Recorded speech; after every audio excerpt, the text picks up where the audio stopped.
I am 86 years old. For 41 years, I stood at the front of schools. I made decisions about children, thousands of them. I signed papers.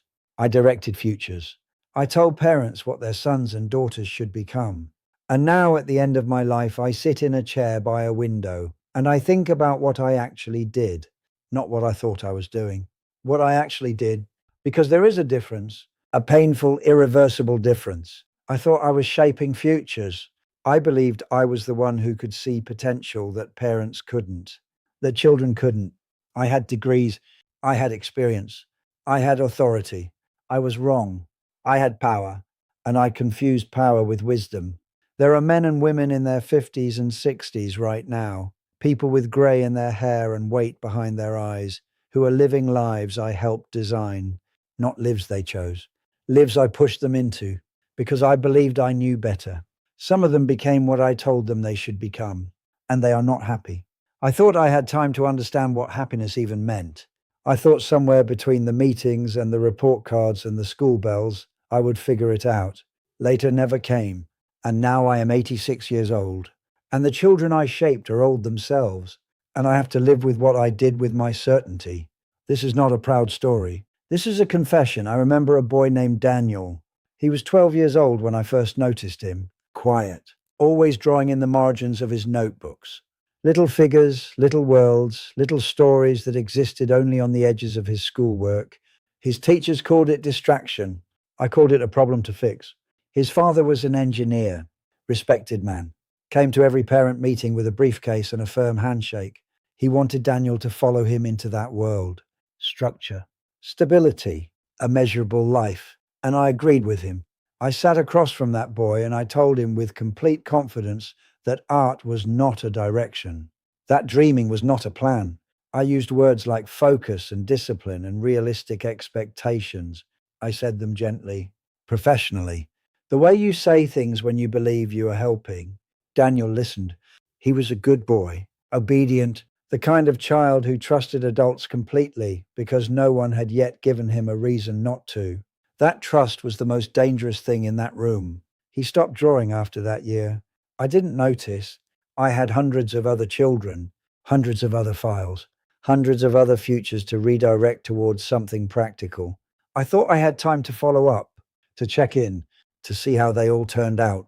I was wrong. Years passed the way years do when you are busy and certain and moving forward. And I kept signing papers, keep redirecting, keep telling children who they should be, with the calm authority of someone who had never once asked them who they wanted to be. I had a system. The system felt like wisdom. It wasn't. It was habit wearing the clothes of expertise. There were others like Daniel, a girl who sang to herself in the hallways. I steered her toward accounting. A boy who could fix anything with his hands. I pushed him toward law because his grades were high, and law meant status, and status meant success. I believed in a ladder, one ladder, and I spent 4 decades pushing children onto it, whether it was their ladder or not. At home, I was a father too. My own daughter once showed me a painting she made. She was 9.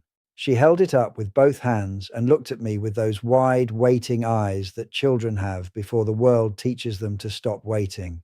I told her it was lovely. Then I asked if she had finished her mathematics homework. She put the painting down. She became an accountant.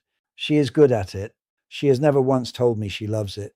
And I never once asked. The letter came on a Tuesday. I remember because Tuesdays were always quiet. Staff meetings in the morning. Paperwork in the afternoon. A predictable day in a predictable life. It was from Daniel. He was 47 years old when he wrote it. An engineer. Successful by every measurement I had ever used. Good salary. Stable home. A title on a business card. He wasn't writing to thank me. He wrote because his therapist had told him to. She had asked him to identify the moment his life changed direction. The moment he stopped becoming himself and started becoming someone else's idea of him. He wrote my name. I sat with that letter for a long time. Longer than I have ever sat with anything. The afternoon light moved across the floor, and I didn't move with it. I just sat there holding this paper from a 47-year-old man who still remembered a conversation I had with a 12-year-old boy. I had forgotten it completely. That was the moment something broke open inside me. Not dramatically. Not the way it happens in films where a man falls to his knees and the music swells. It was quieter than that. It was the specific silence of realizing that something you cannot undo cannot be undone. I thought about all the letters that were never written, all the Daniels who never found the words, who just carried it quietly, who woke up every morning in a life that almost fit, a life that was fine, respectable, acceptable, but not theirs. I had spent 41 years believing that stability was the greatest gift you could give a child, that a clear path was an act of love, that certainty about the future was protection. I was wrong. Stability without meaning is a very comfortable kind of suffering. I know that now. I learned it too late. Daniel wrote that he still drew sometimes, late at night after his family was asleep, small drawings in the margins of notebooks, the same way he did when he was 12, as if that part of him had waited patiently, quietly, in the margins for 35 years. That line destroyed something in me, because I understood then what I had actually taken from him. Not his talent. You cannot take talent. It waits. It survives. It draws in margins for decades if it has to. What I took was his permission, his belief that what lived inside him was worth something, worth a life, worth the risk of becoming it. I took that from him when he was 12 years old, in a clean office, with a warm voice, with the best intentions a wrong person has ever had. I thought I had time to make it right. Later never came. And Daniel's letter sat on my desk for 6 months before I found the courage to write back. By then, he had stopped responding. I don't blame him. Let me tell you what I believed for most of my life.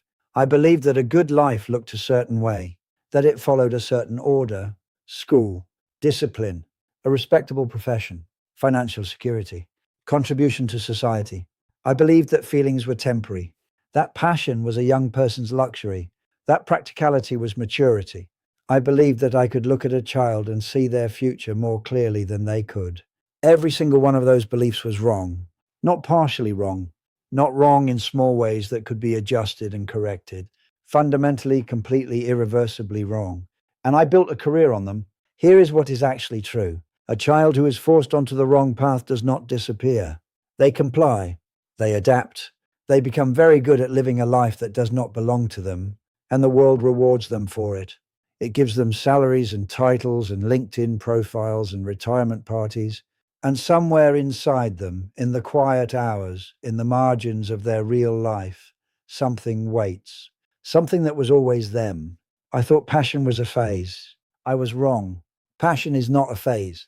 Passion is information. It is the clearest signal a human being ever receives about who they are and what they are here to do. And when an adult in a position of authority tells a child to ignore that signal, the child doesn't question the signal. They question themselves. That is the damage. Not the career they didn't have, the self-trust they lost. For the rest of their life, in every important decision, there is a voice, a small, uncertain voice that says, but what if I'm wrong about myself? What if I can't trust what I feel? I put that voice there. I put it there in Daniel. I put it there in the girl who sang in hallways, in the boy who fixed things with his hands, in my own daughter who held up a painting with both hands and waited for me to see her. I gave them all a version of the same message. What you love is not enough. Who you are is not practical. Let someone wiser decide. And they believed me, because children believe the adults who hold authority over their lives. Because trust is the first thing a child offers and the last thing they learn to protect. I was not a bad man. I want to say that, not to excuse myself, but because I think it matters. I was not cruel. I was not careless. I came to work every day with genuine belief that I was doing right by those children. I lost sleep over difficult decisions. I cared deeply about outcomes, but caring deeply about the wrong thing is not virtue. It is just a more sincere form of harm. The road to a stolen life is paved with the best intentions of certain people. I know because I paved it for decades with confidence and degrees and a warm professional voice. Here is the lesson I needed someone to teach me before I taught anyone else anything. You do not know what a child is capable of becoming. No one does. Not their parents, not their teachers, not the most experienced principal in the most respected school in the world. Only the child knows, and even they don't know fully yet. That is the point. That is the beauty of it. A child is not a problem to be solved. They are a direction to be trusted. Your job as a parent, as a teacher, as any adult who holds influence over a young life is not to decide. It is to create enough safety that they can decide for themselves. That is it. That is the whole job. I thought I was doing more than that. I thought more was better. Later never came to correct me. And all those children grew up, and they are living with my certainty. So now I speak to you, not as a principal, not as an educator, not as someone with degrees on a wall and decades behind a desk, as an 86-year-old man sitting by a window, with nothing left to protect, no reputation to manage, no authority to maintain, no more decisions to make about anyone's life.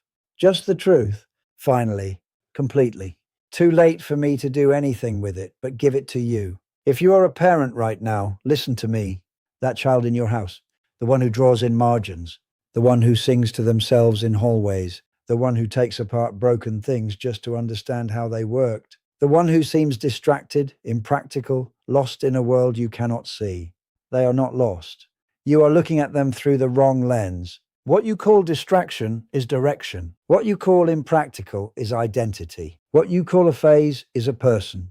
A whole, complete, irreplaceable person who is showing you exactly who they are. And they are watching your face while they show you. They are reading your expression, your silence, your redirections, your gentle professional voice that says, "That's lovely, but have you finished your homework?" They are learning from you whether what lives inside them is worth anything. Every single day. They are learning it from you. Don't teach them the wrong lesson. I thought I had time to understand the damage I was doing. I thought somewhere in the years ahead I would reflect and adjust and do better. I was wrong. The years do not wait for your reflection. They move. They take the children with them. And one morning you are 86 years old and the children are gone and the damage is done and all you have is a window and a chair and the specific weight of irreversible things. I think about Daniel often now.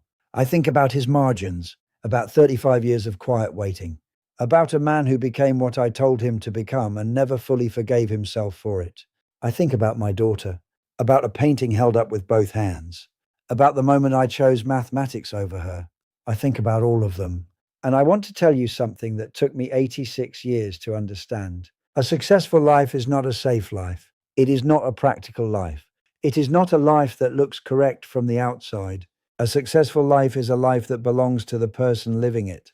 That is all. That is everything. If your child is becoming themselves, truly, fully, messily, impractically themselves, you are not failing them. You are giving them the only gift that cannot be taken away. Don't make my mistake. Don't sit by a window at the end of your life and count the people you redirected, the passions you dismissed, the permissions you never gave. Don't let later be the only time you understood this, because later never came for me. And I was one of the educated ones. I knew about development, about psychology, about human potential. I had read the books and attended the conferences and signed the certificates, and still, I missed the whole point. The whole point was never the outcome. The whole point was always the child. Sit with that, and then go home. Look at whoever is waiting for you there. Look at them the way you would look at someone you almost lost, because you can still lose them, not to death, to a life that was never theirs. That loss is quieter. It takes decades, and by the time you see it clearly, you are sitting where I am sitting, by a window, with a letter you can no longer answer. Don't make my mistake.